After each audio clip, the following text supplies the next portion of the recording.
Welcome to the Useless Hour. Tonight, we consider something that does not matter at all, and we are going to take our time about it. Tonight's subject is a filing system. Not a large one, as filing systems go, and not a famous one, except among a small number of librarians, archivists, and historians of the Internet who bring it up at parties with a strange, quiet intensity.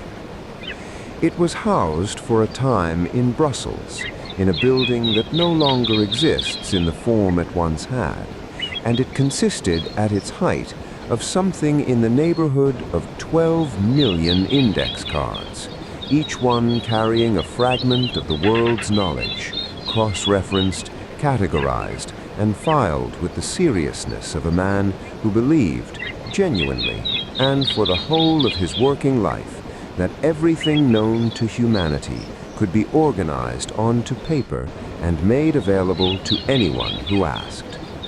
This was not a metaphor. This was the plan.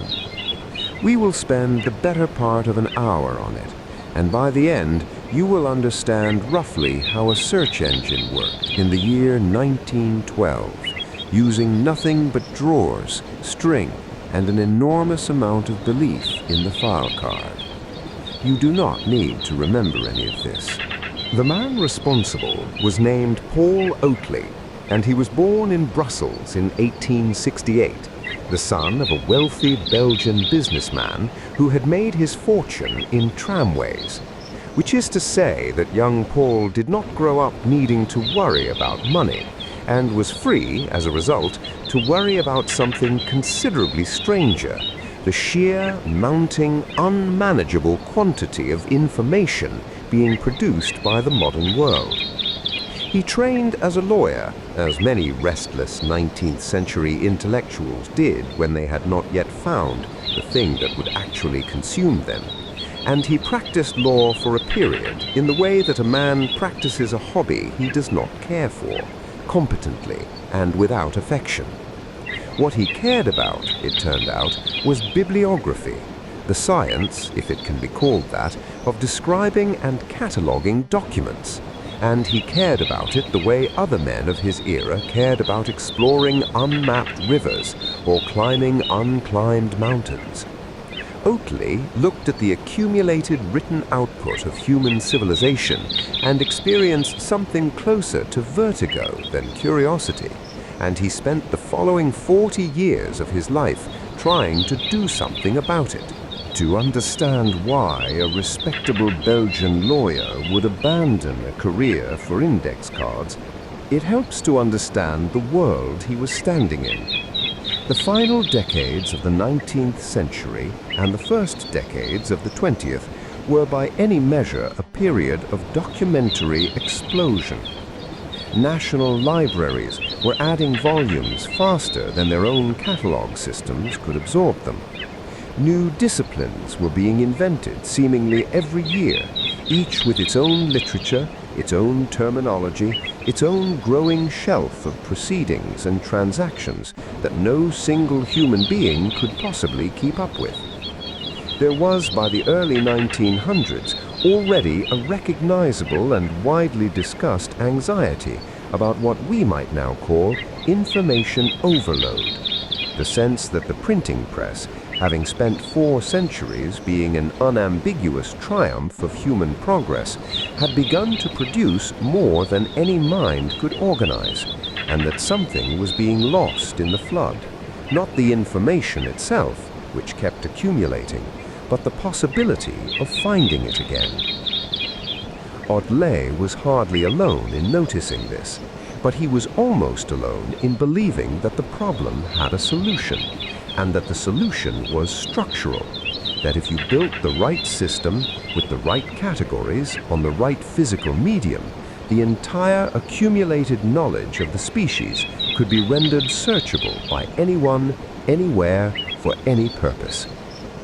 It is worth sitting with how strange an ambition that was for one man to hold, quietly, for the whole of his adult life in a city not particularly known at the time for producing prophets of the information age.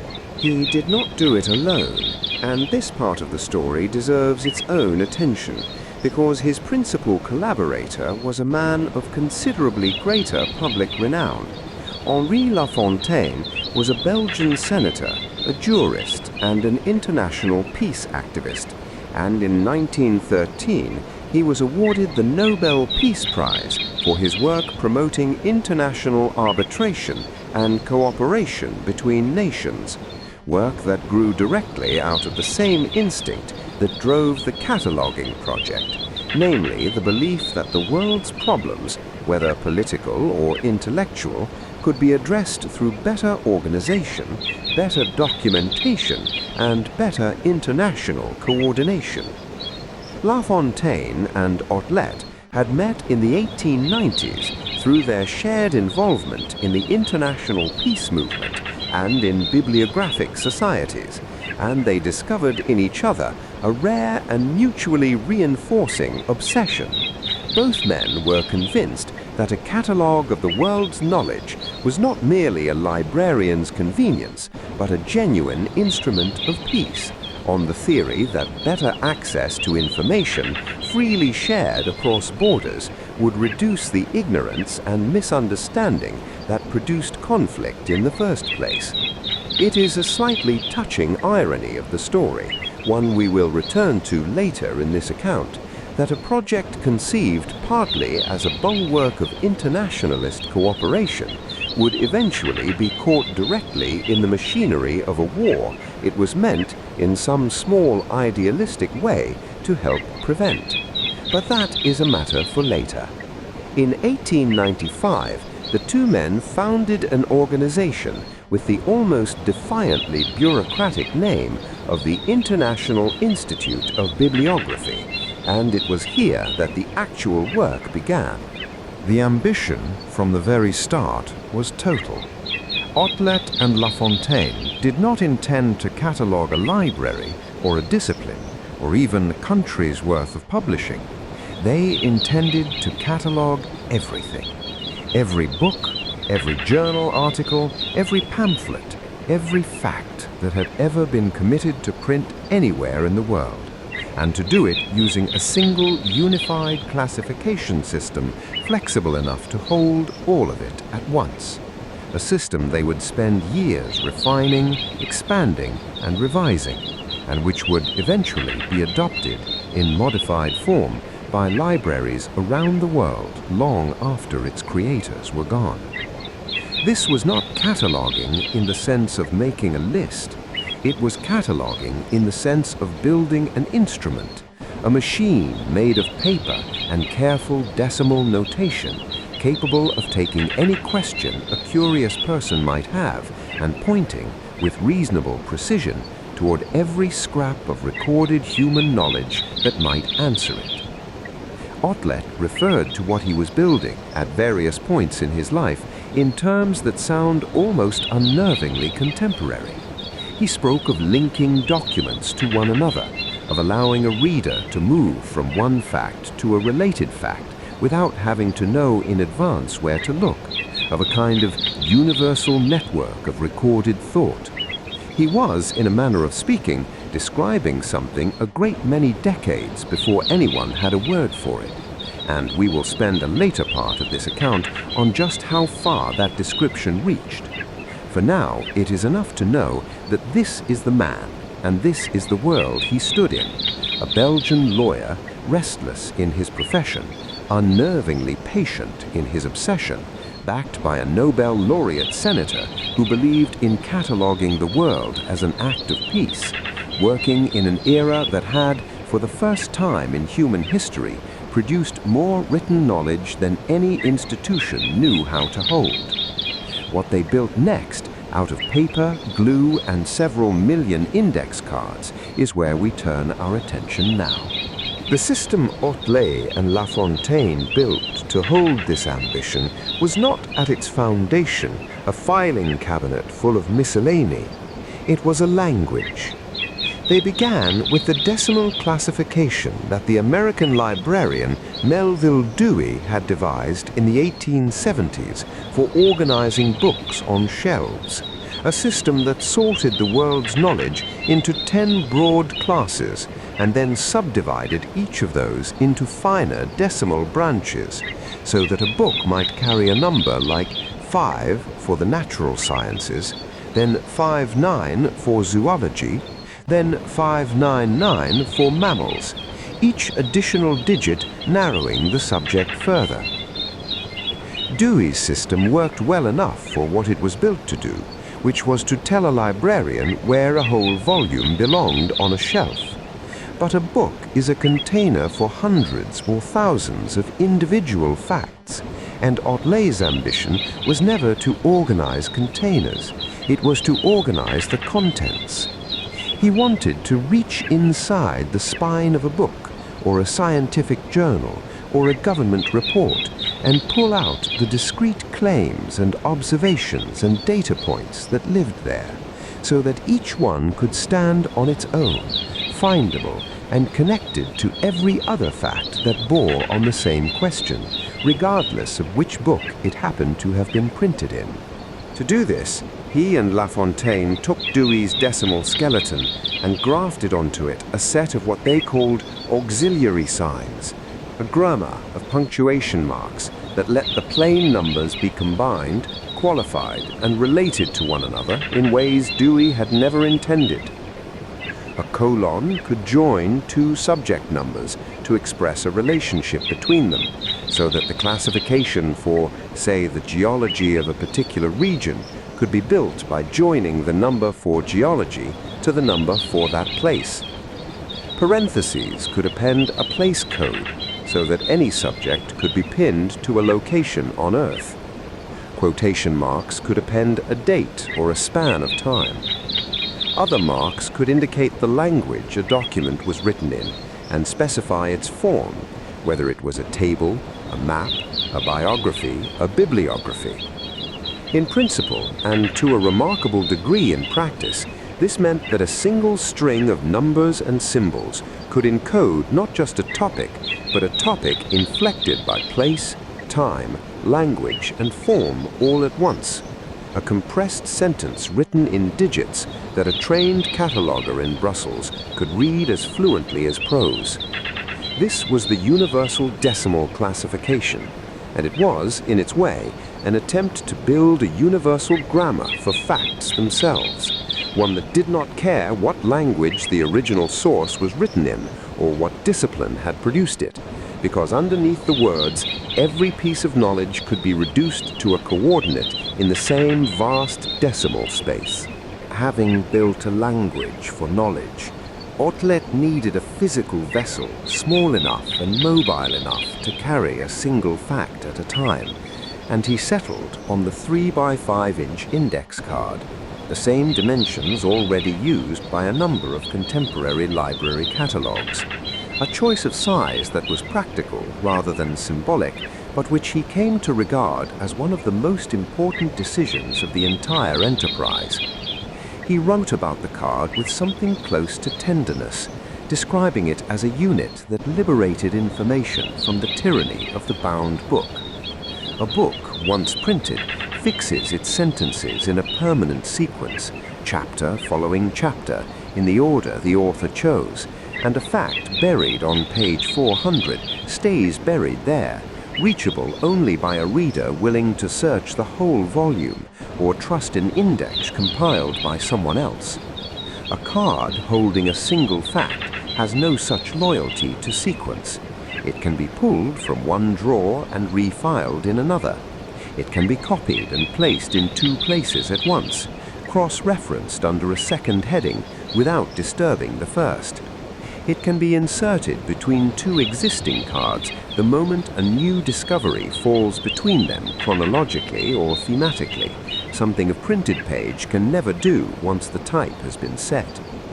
Otlet saw in this small rectangle of cardstock a technology of rearrangement, a way of making knowledge plastic, and the entire architecture of the Mundaneum was built to take advantage of that plasticity at a scale no one had attempted before.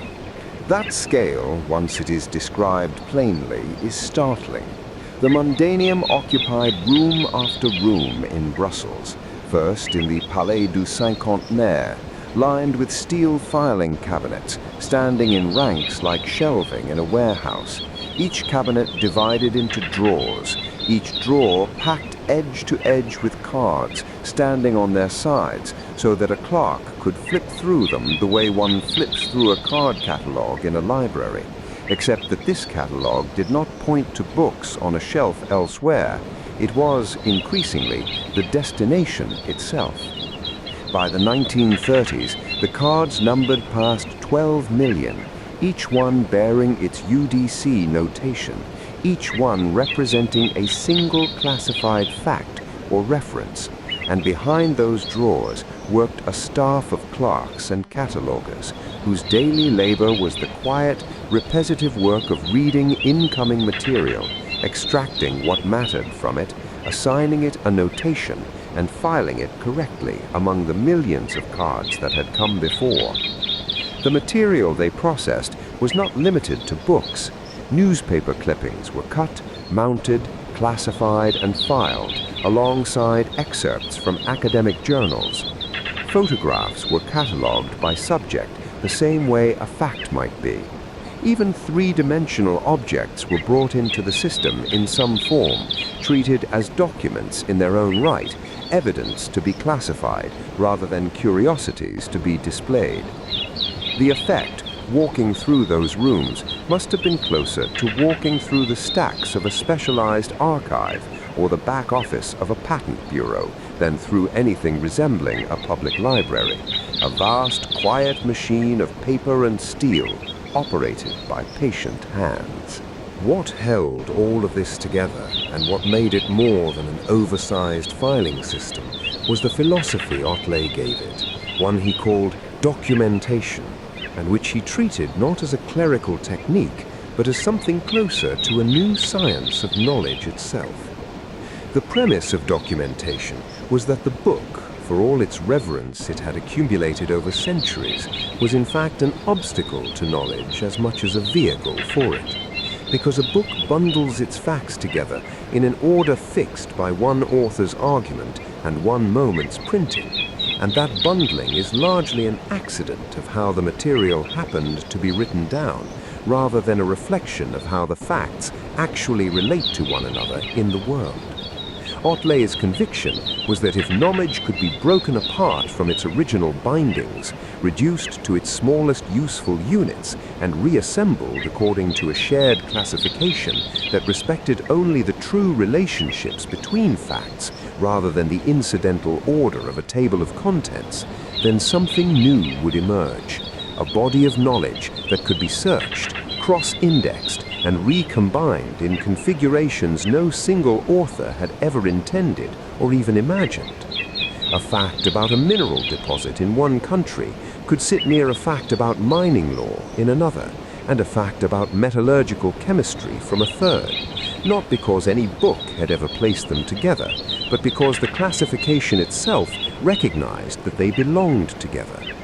This was the quiet, earnest engine running underneath the steel cabinets and the 12 million cards. A belief, sincerely and patiently held, that the world's knowledge was a single continuous fabric, temporarily torn into separate volumes, and that with enough industry and the right system of numbers, it could be stitched back into something whole.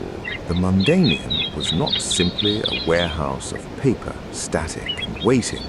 It was, in the fullest sense the age allowed, an answering service, a place where a question posted from a distant town could set in motion a small, exact human machine, and where weeks later an answer would arrive by the same slow post that had carried the question there.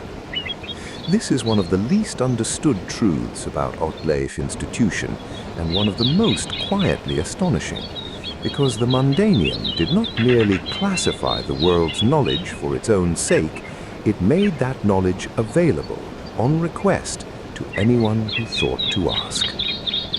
The documented practice was this: a person, or an organization, or a student preparing a thesis, or a government office, or a company trying to settle some question of fact, could write to the Mundaneum in Brussels and pose a question.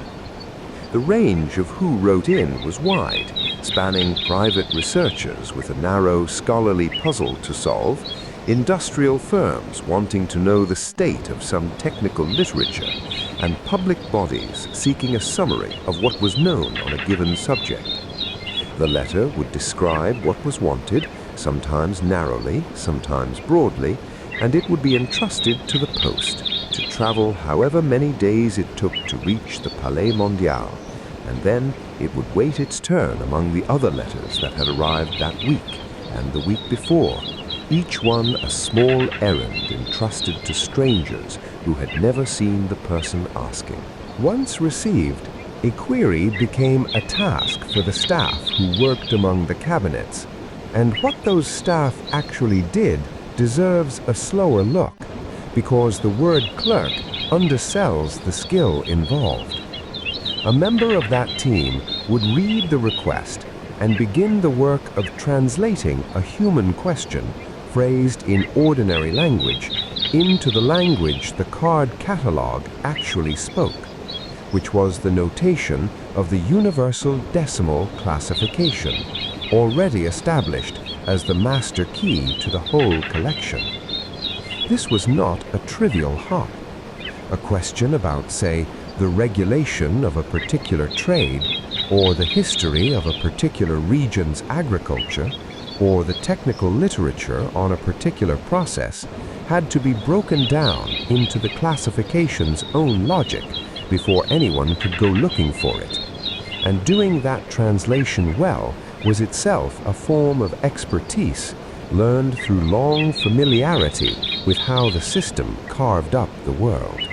Only then did the physical search begin, and it is this part that deserves to be pictured slowly, because it is where the abstract idea of an index becomes a body moving through a room.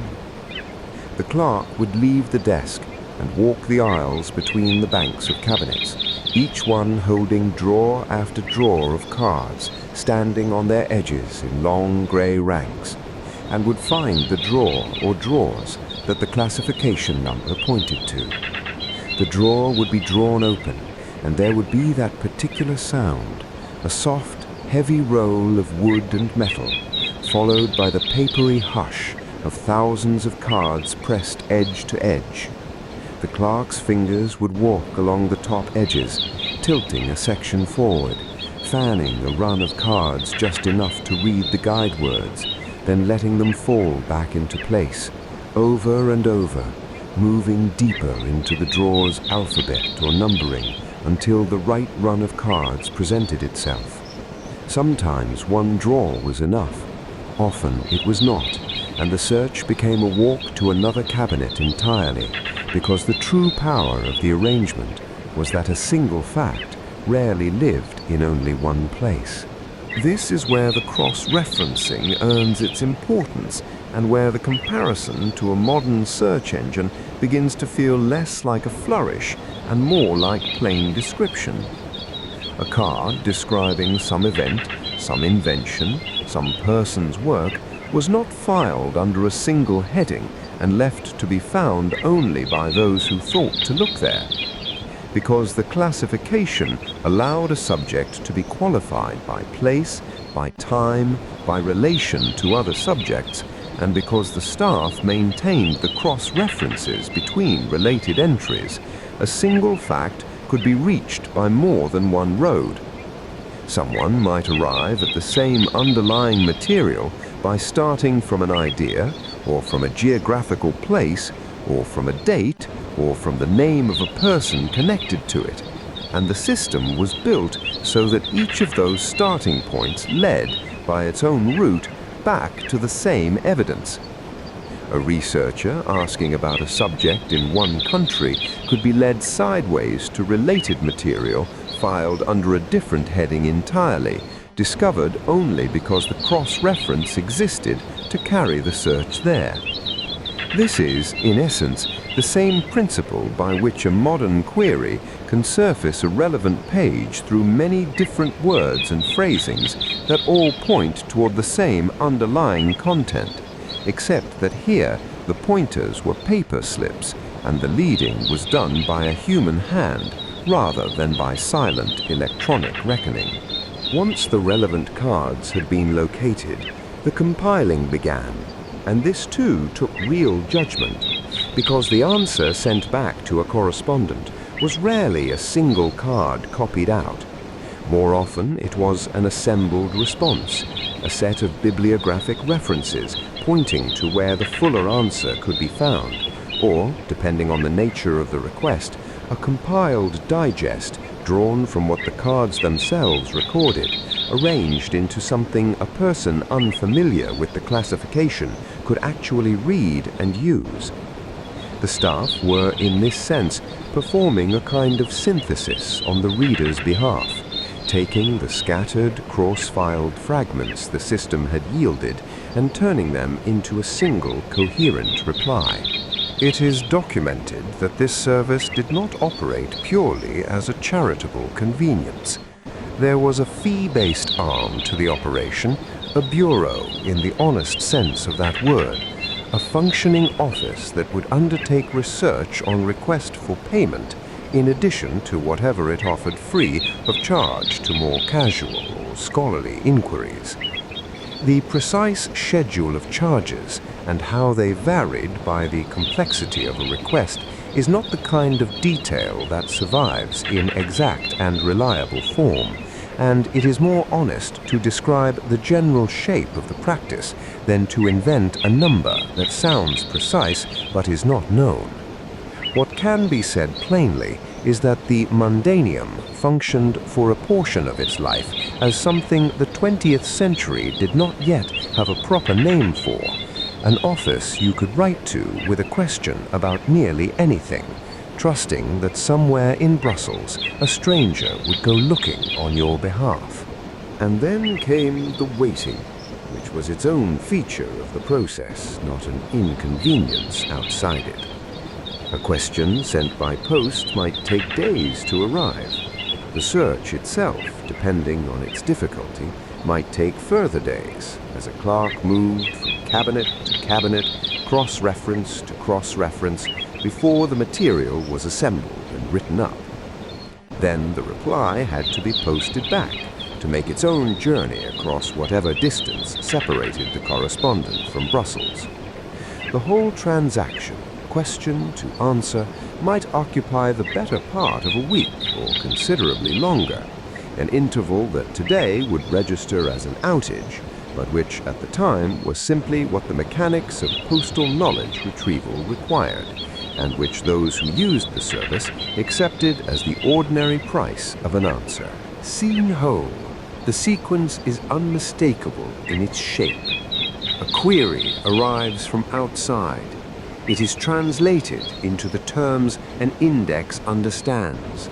The index is searched, not by a beam of light across a disk or a signal down a wire, but by footsteps and drawers and fingers walking along the tops of cards.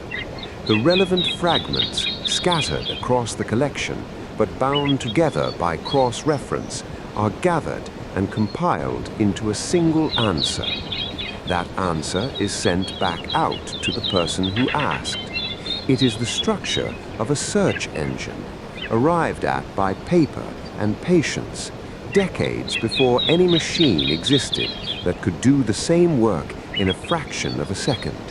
And that plain fact needs no embellishment because it is already remarkable enough on its own. Somewhere in the stacks of paper that Otlet produced across his lifetime, buried among the card cases and the classification schedules, there is a different kind of document altogether, one that reads less like a librarian's manual and more like a fever dream of the future.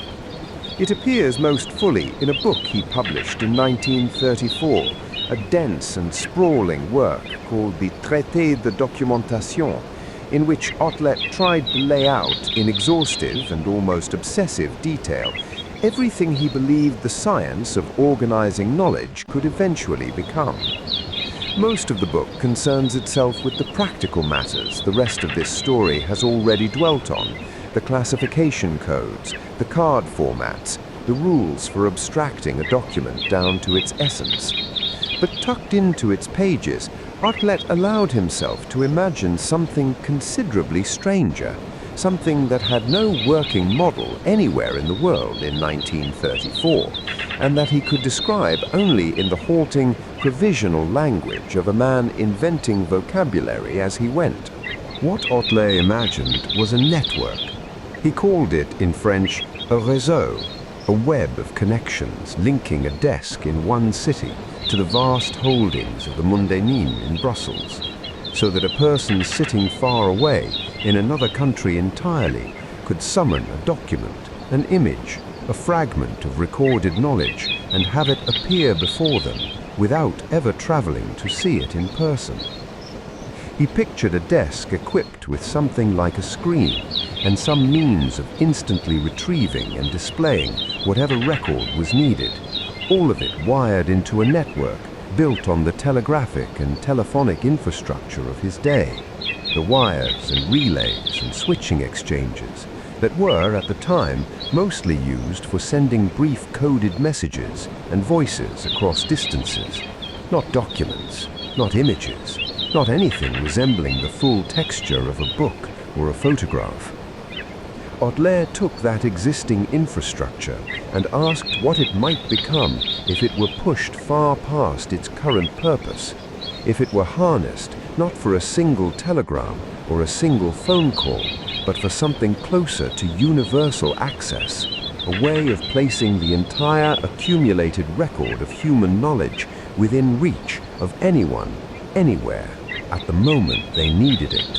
He had a phrase for this that he returned to more than once, describing the apparatus as a kind of mechanical and collective brain, an image that captures something of how he thought about the Mundaneum's ultimate purpose, not simply a warehouse of paper, not simply a filing system, however vast, but an organ of thought that existed outside any single human skull, distributed across cards and machines and wires, yet capable of functioning in aggregate the way a mind functions, drawing connections, answering questions, holding the shape of everything that had ever been recorded.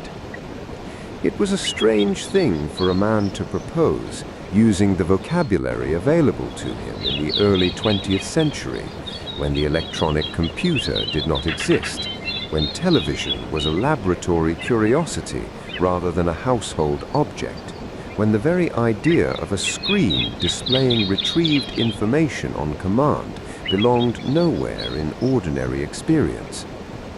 Otlet had no working example to point to. He was reasoning forward from the trajectory of the technologies he did have, the telegraph, the telephone, the photographic reproduction of documents by microfilm, and extrapolating a purpose for them that nobody around him had quite articulated in the same way.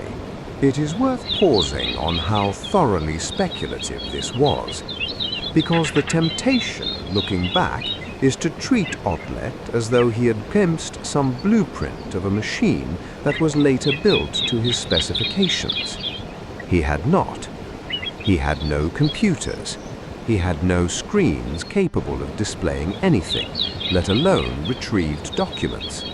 He had no telecommunications network remotely capable of carrying that volume or that kind of information across distance. What he had was paper, pencil, and a habit of pushing an idea to its furthest conceivable extension.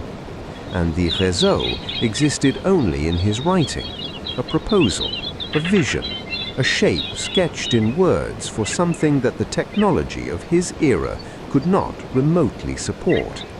It would be many decades before any of the pieces he described existed in a form that could plausibly have made his network real.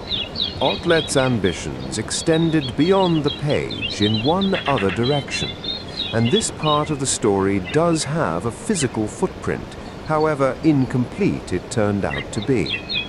In the late 1920s, he began collaborating with the Swiss architect Le Corbusier, already becoming one of the most influential figures in modern architecture, on a proposal for an actual building, and beyond that, an entire city that would house a permanent world institution devoted to knowledge, to peace, and to international cooperation. Otlet called this proposed city the Cité Mondiale, the World City, and he imagined it as something considerably grander than a library or an archive, a physical seat for the coordination of humanity's collective affairs, with the Mundaneum's documentary apparatus at its intellectual core.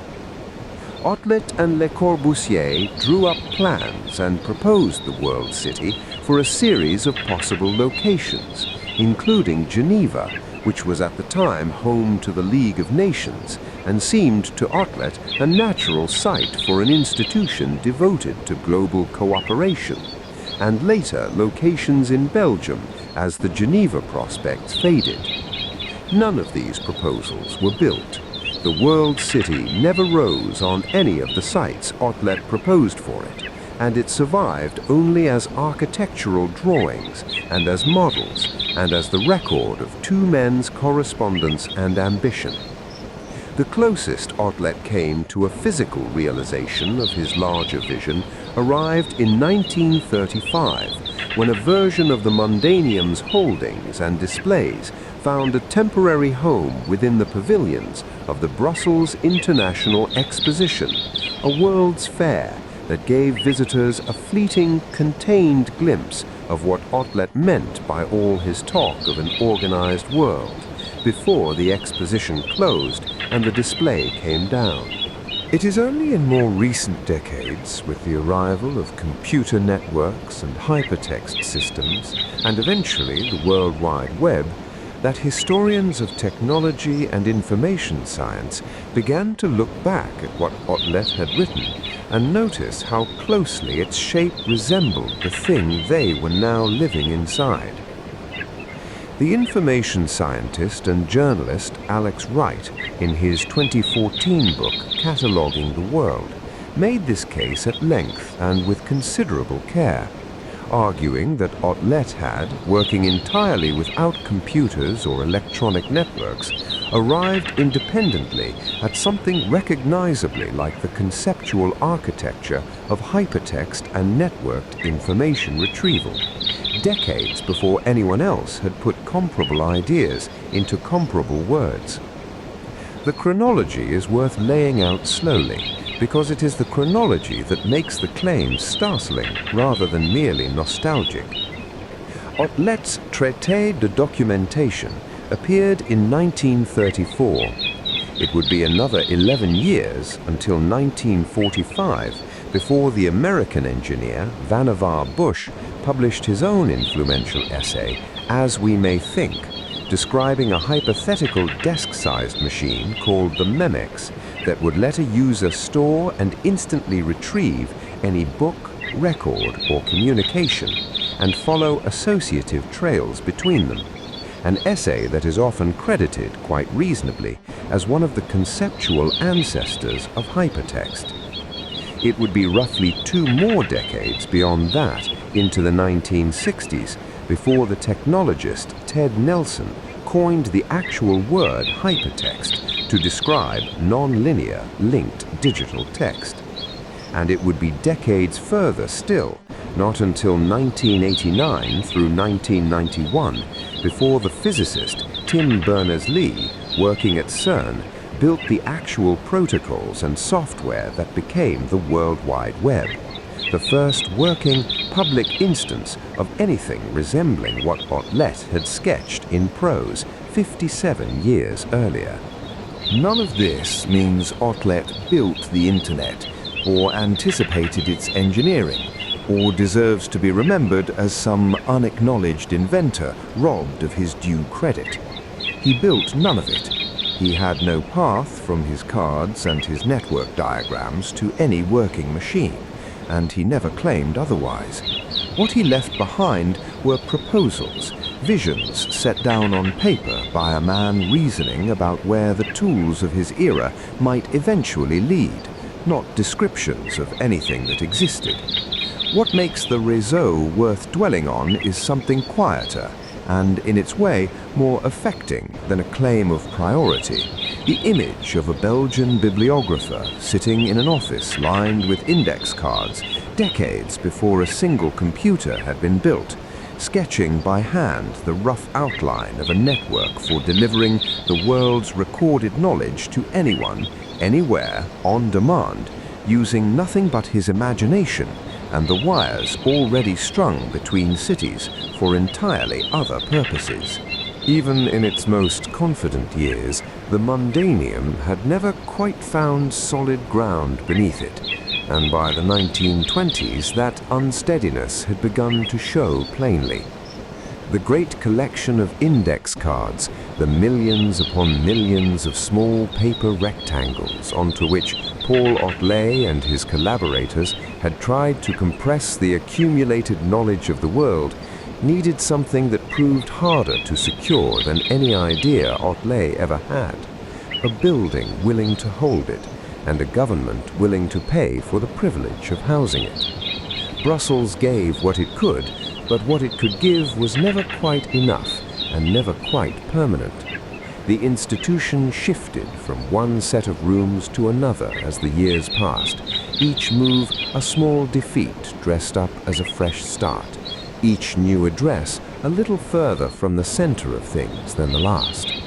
Space that had once been offered with a flourish as evidence of Belgium's ambition to become a kind of intellectual capital of the world was gradually reclaimed for purposes that seemed to the men who allocated it more urgent. Funding followed the same pattern, granted in bursts and then quietly reduced, promised and then deferred, until the Mundaneum existed less as a stable public institution than as a project being kept alive year to year by the sheer persistence of the people who believed in it. That persistence, by the 1930s, rested less and less on Otlet himself. He had aged into a figure increasingly peripheral to the very undertaking he had spent his life building. A founder whose vision had outpaced the patience of the officials who might have funded it, and outpaced, too, his own remaining years. He kept writing, kept theorizing, kept producing the diagrams and manifestos that had always been his particular gift. But the practical machinery of the Mundaneum, the day-to-day tending of the cards and the correspondence and the shrinking staff, had slipped into other hands, and Otlet watched much of it from a certain distance, an elder statesman of a project that had stopped listening quite so closely. He would live to see almost none of what came next resolved. He died in December of 1944, in the last winter of a war that had already done to his life's work what neglect and underfunding alone never quite managed to finish. Belgium had been under German occupation since the spring of 1940, and the occupation reached in time even so quiet and unmilitary a target as a card catalogue. The Mundaneum's premises at the Palais du Cinquantenaire, the grand exhibition halls in Brussels that had given the institution its last real semblance of a proper home, were requisitioned by the occupying authorities.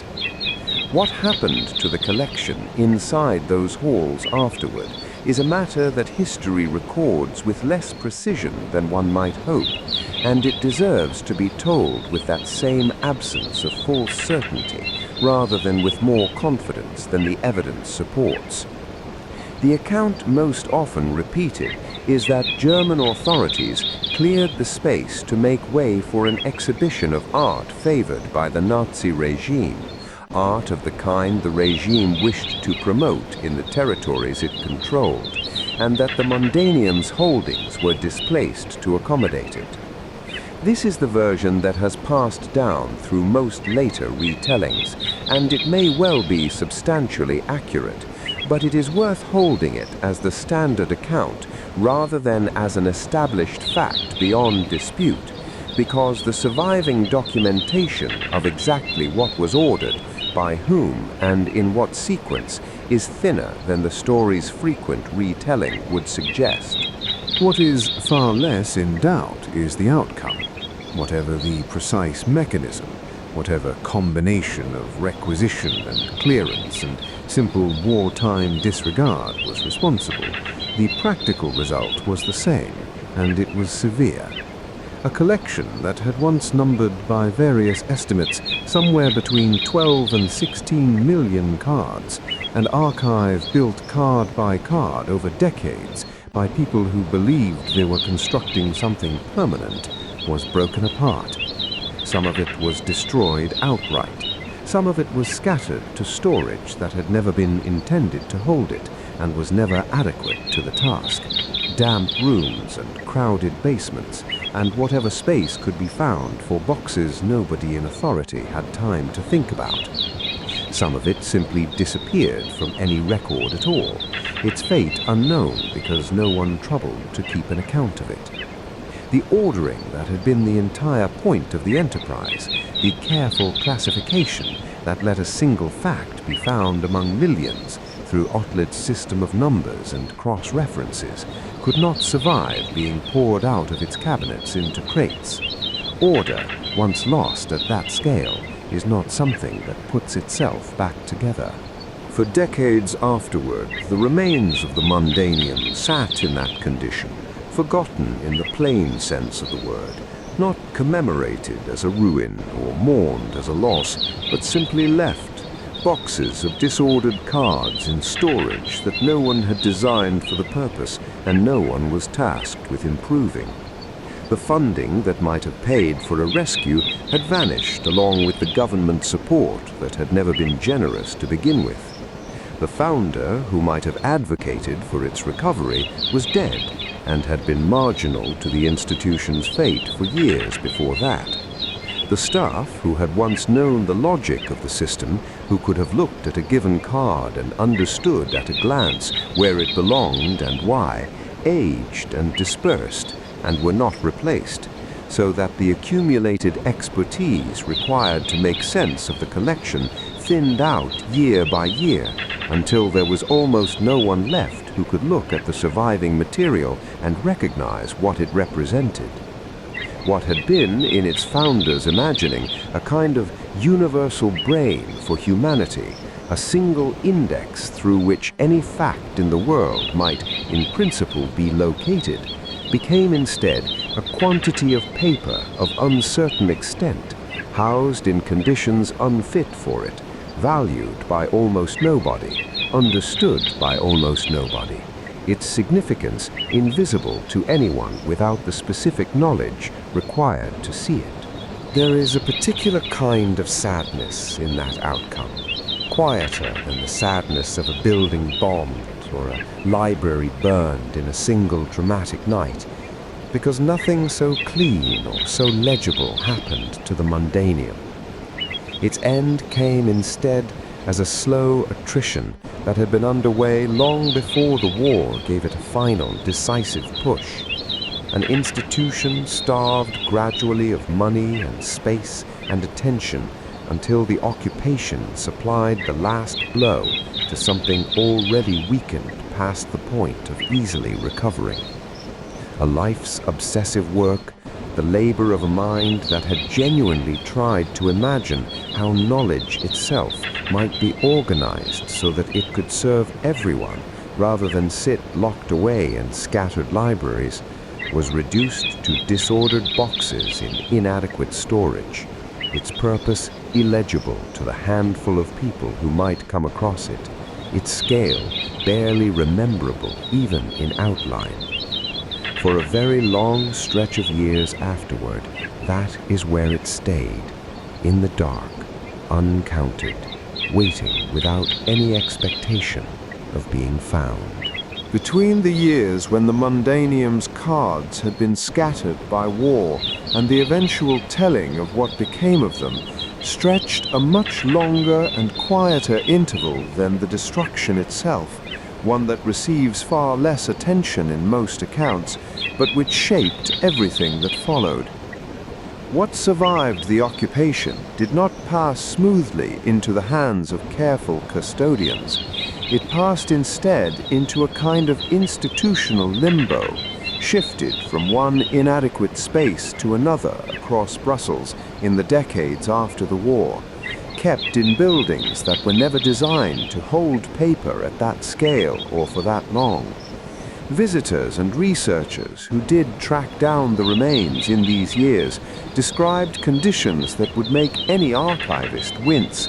Rooms with damp seeping through the walls, cabinets stacked without any clear order, corridors of boxes that had not been opened in a generation, cards fading, boxes softening, the whole apparatus of Otlet's universal index sitting in a kind of suspended decay.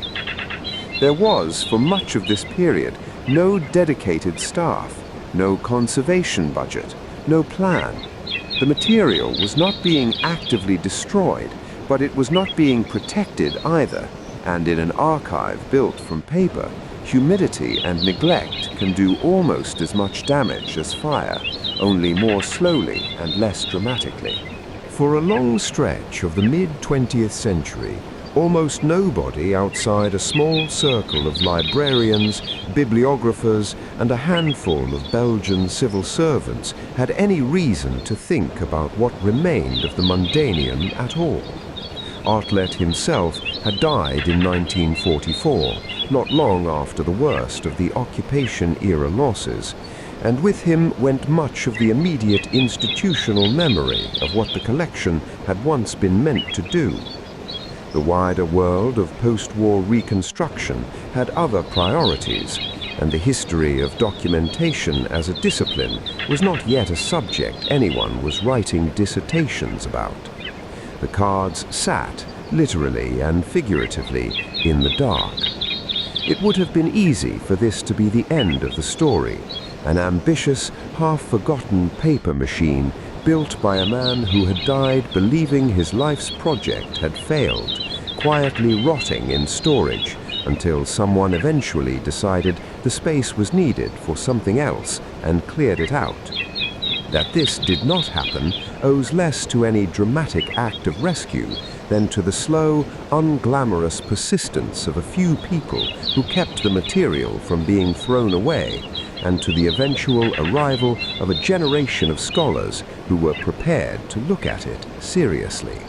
That scholarly attention began to gather from around the 1970s onward, as historians of libraries, documentation, and what would later be called information science started to reconstruct exactly what Otlet had attempted, and to ask why so little of it had entered the standard histories of the 20th century.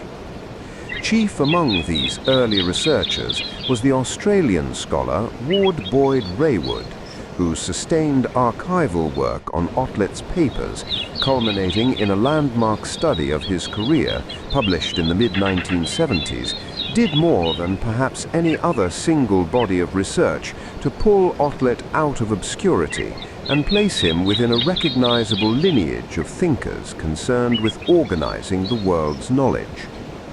Raywood and the scholars who followed him were not interested in nostalgia for its own sake. They were interested in origins.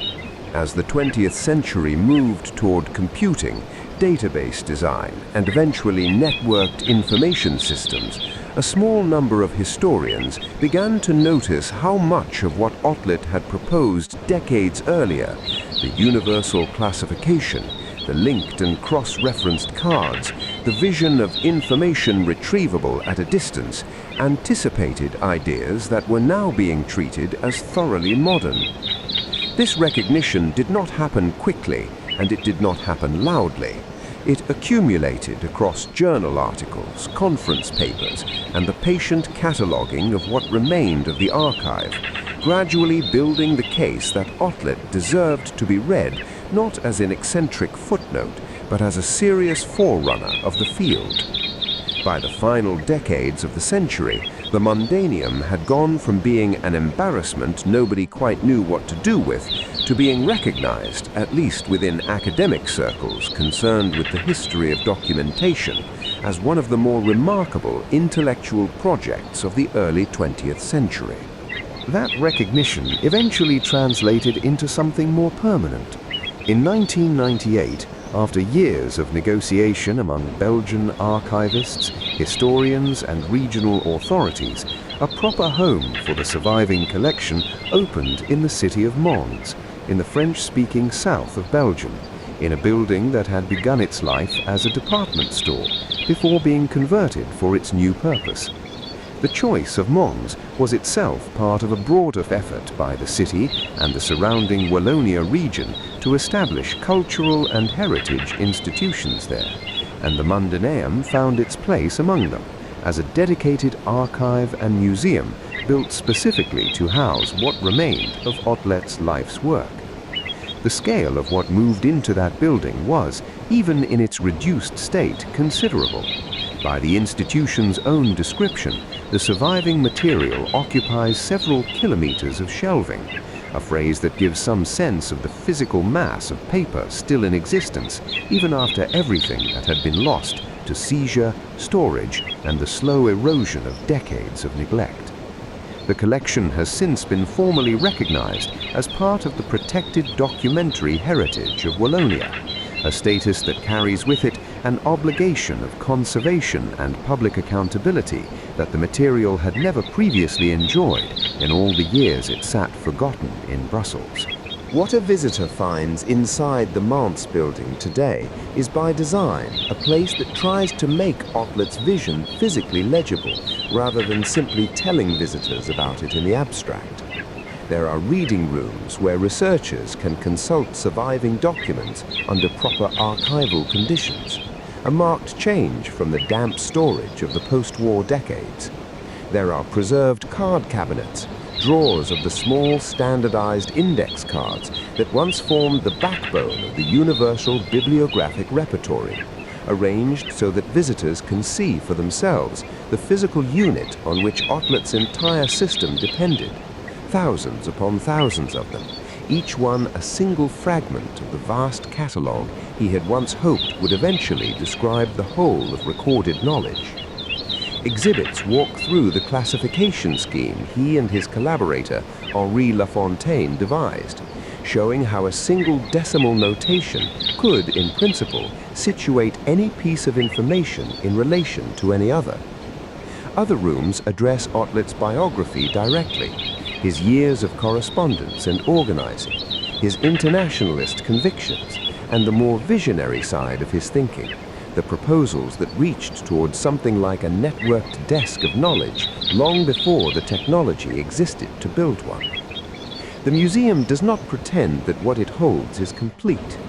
Of the 12 to 16 million cards that the Mundaneum is estimated to have once contained at its height, only a portion survives in Mons today, and no rediscovery, however careful, has been able to reconstitute the whole.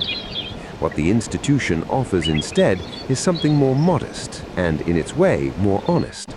A place where a nearly lost undertaking has been gathered back up as far as it can be, catalogued, sheltered, and made available to anyone willing to walk through its rooms and see what remains of one man's attempt to hold the world's knowledge on paper.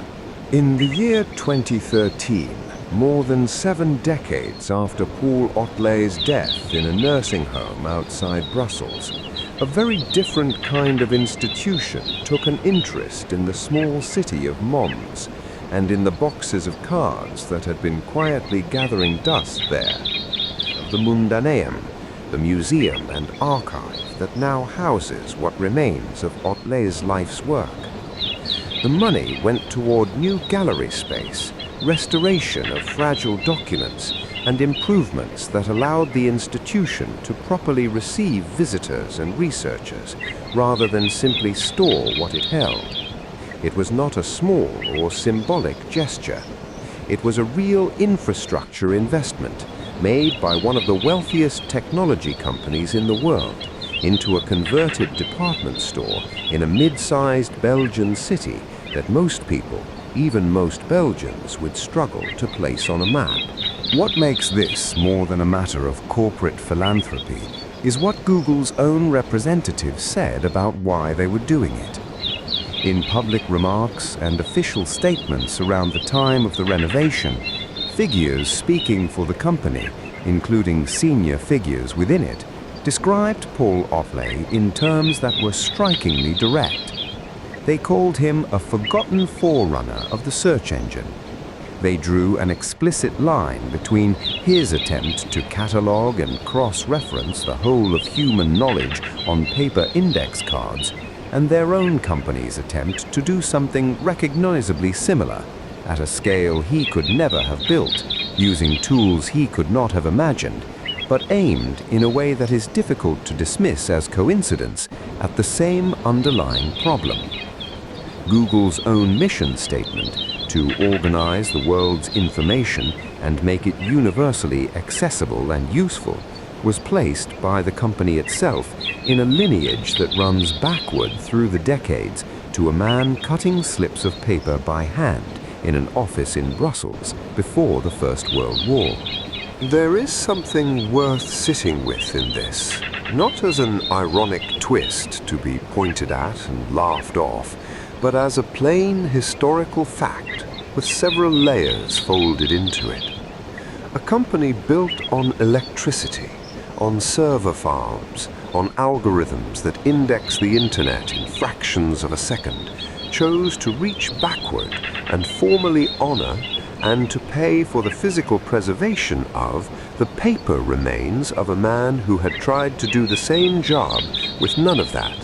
No electricity in the sense that mattered to his index, no processors, no network, just cards, cabinets, rubber stamps, a small staff of clerks copying references by hand, one card at a time, for decades.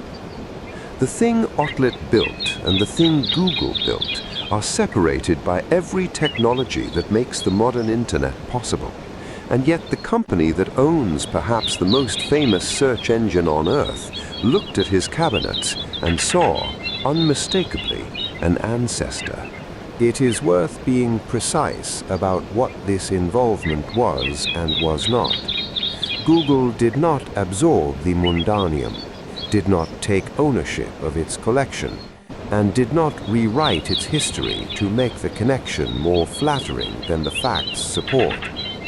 The museum in Mons remains an independent institution, run by its own staff and governed by Belgian cultural authorities, and the connection to Otlet's original vision is treated there with the same careful documentary seriousness that a good regional archive gives to any collection of national significance. What Google did was smaller and, in its way, more interesting than a takeover would have been. It gave money, it gave public acknowledgement, and it let a 19th century paper project stand, unmodernized, unautomated, as itself, while quietly admitting that its own 21st century machine had been anticipated by it. A search engine that indexes billions of pages a second helped preserve, by hand, the cabinets of a man who dreamed of doing the same thing with none of the tools that made it possible. Otlet did not live to see any of this. By the time of his death, not long after the liberation of Brussels, he had spent his final working years watching much of what he had built scattered, requisitioned, and destroyed by an occupying government that had no use for a universal catalogue of human knowledge and considerable use for the warehouse space it occupied. He died, by most accounts, in straitened circumstances, largely unrecognized outside a small circle of librarians and documentalists who understood what he had attempted. He did not know that his name would be spoken decades later by executives of a company that did not yet exist in any form when he drew his first diagrams of a networked world of linked documents. He did not know that a museum would eventually stand in Mons, carrying his name and his cards forward, or that the largest information company on Earth would help pay to keep the doors of that museum open. What Otlet had, before almost anyone else, was the shape of a problem. He saw with unusual clarity that human knowledge was accumulating faster than any existing system could organize it, that books and articles and reports and images were being produced in such volume and such isolation from one another that most of what humanity learned in one place was effectively invisible to anyone trying to learn something related in another. He saw that the problem was not a shortage of knowledge, but a shortage of connection, of retrieval, of some means by which a fact recorded in one document could find its way to a person who needed it, wherever and whenever that need arose. He sketched, in cardboard and ink, on index cards and in diagrams meant for readers who would have found the idea faintly absurd, something that looks in hindsight very much like an early conceptual ancestor of hypertext and networked search. He saw the shape of the problem generations before the technology existed to solve it the way he pictured, and he spent his life building the nearest approximation the physical world allowed, out of paper, out of clerks, out of patience. He died without knowing that the shape he had sketched would eventually be built, not in paper and wooden drawers, but in silicon and light, spread across data centers on every continent, answering more questions in a single day than his entire card index could have answered in a century. He could not have pictured the scale of what came after him, because no one born into his century had the vocabulary for it. And yet the resemblance, once you know his story, is very hard to unsee. A man tried to organize the world's knowledge with cards and string and an unshakable, slightly obsessive faith that it could be done. It could not be done, not the way he wanted, not with the tools available to him. But the idea did not die with him. It waited, folded into an archive in Mons, until the right technology came along to carry it further than he ever managed to carry it himself. You do not need to remember any of this. You do not need to remember Otlet's name, or the numbering system he devised, or the year the Germans emptied his shelves, or the year Google wrote a check to help fill a museum with what was left. It is enough tonight to have heard it once, the way you might hear a bell ring somewhere far off and not need to know which church it came from. Somewhere in Belgium there is a quiet room full of drawers, and the drawers are full of small cards, and on each card someone wrote a very long time ago a single fact, in the hope that it might someday find the person who needed it. That hope did not stop when he died. It simply moved into other hands and other machines, and it is moving still tonight, somewhere far outside this room, while you lie here needing nothing further from it at all. Let it go now, the way you'd let a held page finally close on its own. Sleep well, and when you next find yourself wanting to forget, just for an hour, everything that actually matters, the useless hour will be waiting. Good night.